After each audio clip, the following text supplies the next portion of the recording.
हमारी ये दुनिया इतनी खूबसूरत है ना? पर क्या आपने कभी सोचा है कि ये ब्रह्मांड, हमारी पृथ्वी, ये सूर्य, ये तारामंडल, ये सारी चीज़ें बनी कैसे और इसका अस्तित्व आया कहाँ से?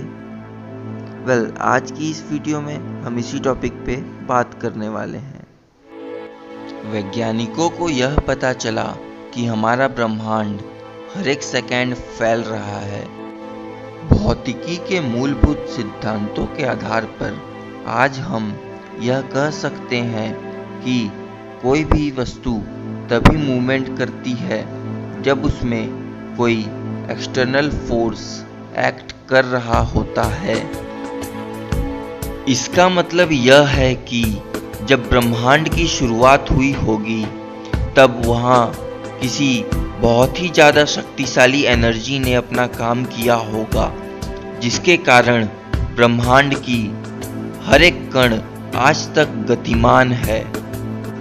और ब्रह्मांड के फैलाव को देखते हुए वैज्ञानिकों ने ये आकलन कर लिया कि जब ब्रह्मांड की शुरुआत हुई होगी तो वहाँ पर एक बहुत ही बड़ा विस्फोट हुआ होगा।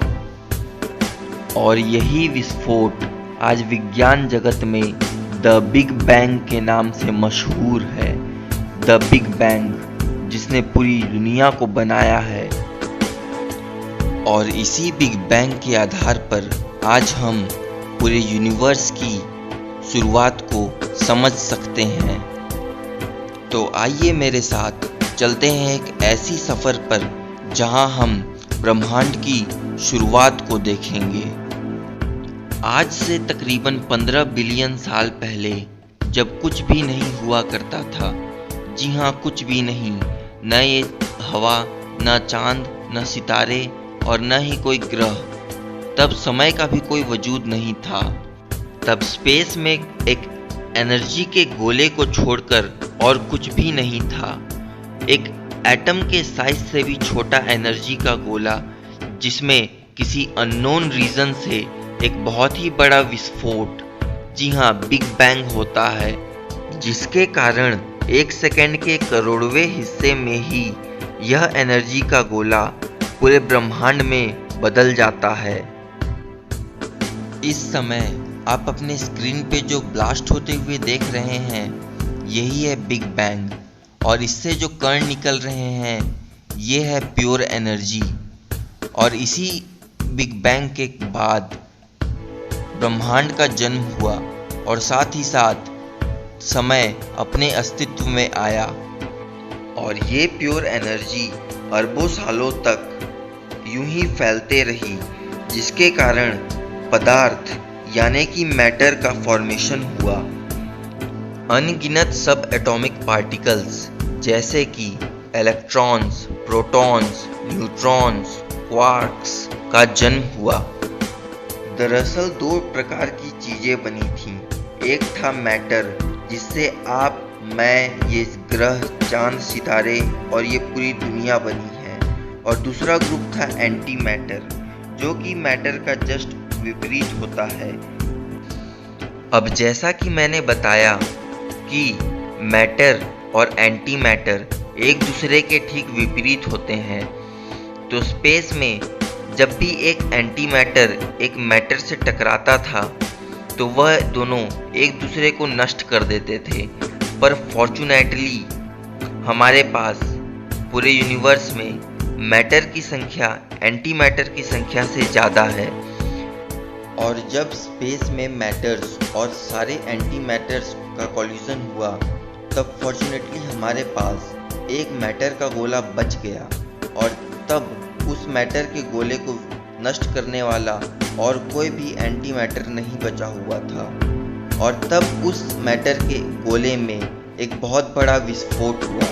और मैटर के गोले के इसी विस्फोट के कारण आज सारा यूनिवर्स बना है।